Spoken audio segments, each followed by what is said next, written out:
Assalamualaikum warahmatullahi wabarakatuh. Berjumpa lagi dengan Ibu dalam PJJ Kimia. Kita lanjutkan lagi bahasan reaksi termokimianya. Untuk sekarang kita jelaskan perhitungan. Kemarin teorinya sudah selesai. Sekarang kita masuk hitungan, yaitu menghitung atau menentukan delta H suatu reaksi. Nah, untuk menghitung atau menentukan delta reaksi ini ada beberapa cara. Yang pertama yaitu menghitung delta H dari data delta HF. Jadi nanti yang diketahuinya data delta HF.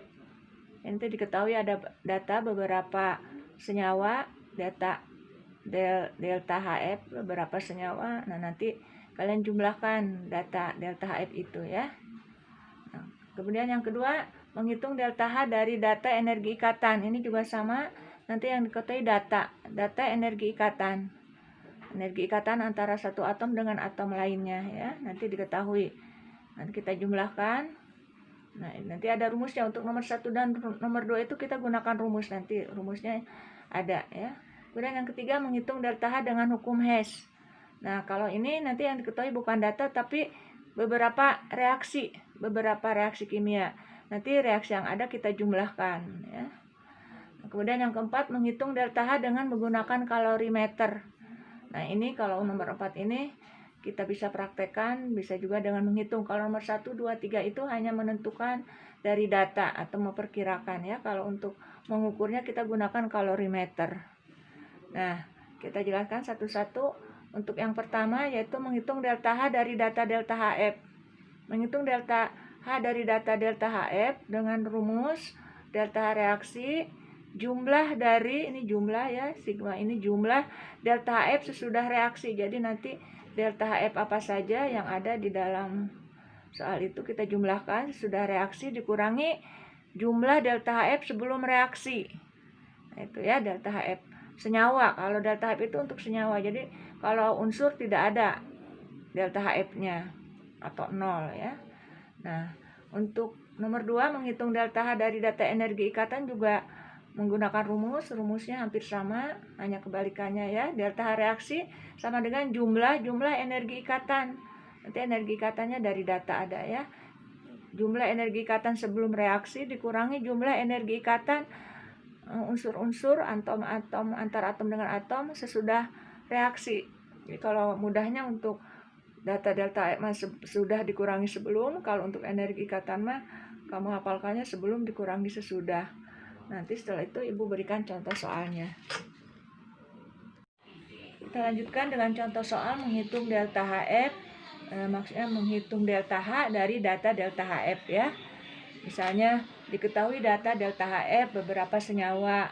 Contohnya delta HF C3H8 ya, min 104, delta HF CO2 min 400, delta HF H2O min 280 kJ ya. Nah, di sini hitunglah delta H untuk reaksi pembakaran C3H8 menurut reaksi. Nah, ini reaksinya sudah ada. Jadi, kalau belum ada kalian tuliskan reaksi ya. Jadi, kalau ada kata reaksi, kalau di dalam soal itu belum ada reaksinya, kalian harus bisa menuliskan reaksinya. Untuk reaksi termokimia biasanya yaitu yang sudah kalian mengetahuinya, ada reaksi pembakaran, reaksi penguraian, reaksi pembentukan ya. Nah, kebetulan di sini sudah ada reaksinya, jadi tinggal kamu lanjutkan saja ya. Nah, ini koefisiennya sudah selesai, sudah sama ya, sudah ada. Kalau belum ada, kalau ada reaksi koefisiennya belum sama, kamu samakan dulu. Biasanya ada keterangan belum setara ya. Nah, di sini sudah ada koefisiennya sudah sama. Nah, kalau ini G ini ya. Nah, ini G. Ibu kasih tahu bahwa ini menunjukkan wujud zat. Wujud zat dari zat-zat yang bereaksi tersebut. Kalau G itu artinya wujud zat itu gas ya. Wujud kan ada 3, ada padat, ada cair, ada gas. Kalau wujudnya gas, lambangnya G. Kalau wujud zatnya cair, L nanti. Kalau wujud zatnya padat, nanti lambangnya S. Nah, ini tidak ada pengaruhnya dalam perhitungan. Ini hanya menunjukkan wujud zat saja ya, atau keterangan dari wujud zat tersebut. Nah, untuk menyelesaikan soal di atas, kalian jawab, tulis dulu rumusnya. Delta H reaksi sama dengan delta HF sesudah ya, sesudah reaksi, maksudnya ini jumlah Jadi jumlah delta HF yang ada sesudah anak panah, sesudah reaksi dikurangi jumlah sigma atau jumlah delta HF sebelum reaksi ya. Ibu singkat aja sesudah dikurangi sebelum gitu ya. Nah, kalian masukkan, kalian lihat reaksi yang diketahuinya ada senyawa-senyawa apa saja sesudah anak panah. Di sana ada delta HF CO2 kalikan dengan koefisiennya. Tuh ya, kemudian ditambahkan dengan senyawa H2O, delta HF H2O. Delta HF H2O kalikan dengan koefisiennya juga dari H2O ya, 4.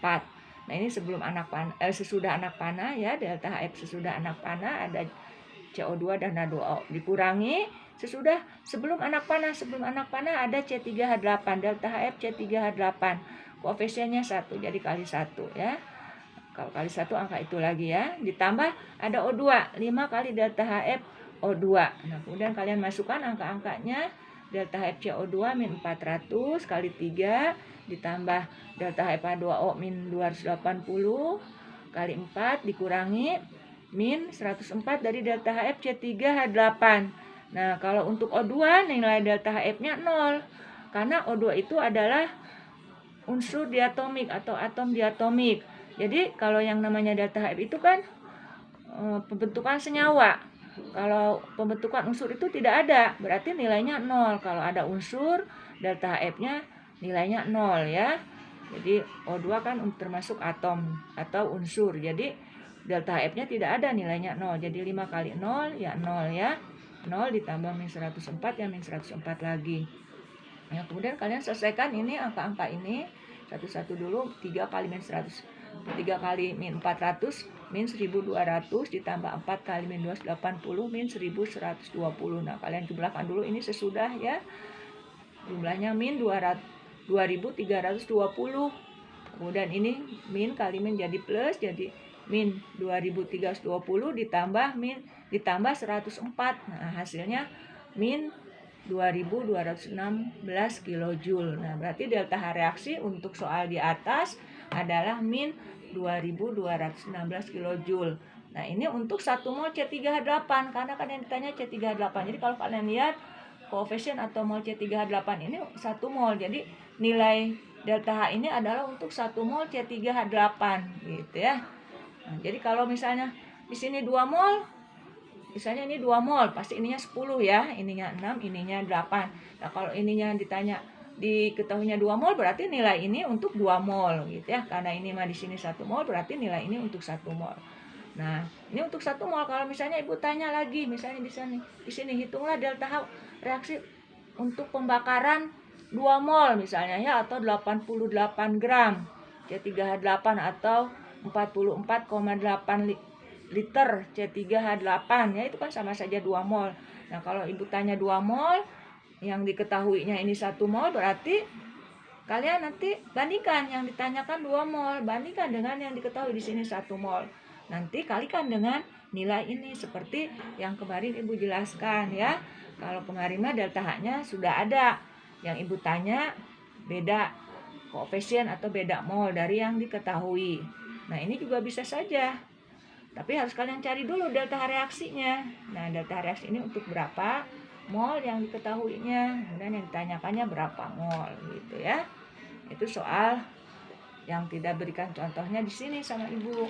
Atau ada lagi misalnya yang ditanyanya delta HF dari salah satu data di sini belum diketahui, misalnya delta HF CO2-nya belum ada misalnya ya. Diketahui delta H reaksinya.